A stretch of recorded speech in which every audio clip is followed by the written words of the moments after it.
A volte si giocano quei derby in cui proprio non c'è partita e la sfida fra Busto e Bergamo è stata uno di quei derby. Un 3-0 senza storia per le padrone di casa che fanno delle bergamasche un sol boccone, chiudendo la porta ad ogni possibilità di replica. Una vittoria indiscussa e meritata per le farfalle che proseguono il buon filotto iniziato nella doppia trasferta toscana e incorniciano un gennaio fin qui da applausi. Un successo importante per il morale, specie man mano che si avvicinano le partite di Champions League, ma anche e soprattutto per come è arrivato. Le Bustocche sbagliano poco e niente, giocando una pallavolo ispirata in un clima davvero fin da subito fiducioso. Mingardi funziona senza brillare, Gray è sempre più protagonista in attacco e Polter riesce a coinvolgere Stevanovic e Olivotto con continuità.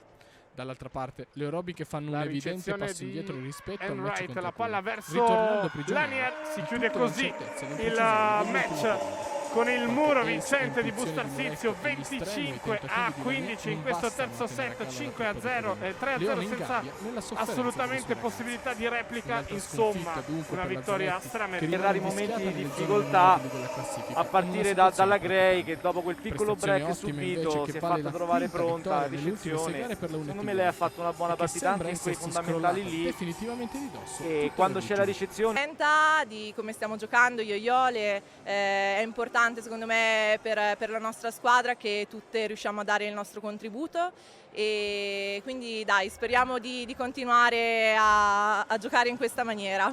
Ve lo auguriamo, grazie mille Grazie Rossella, a grazie voi, mille. ciao.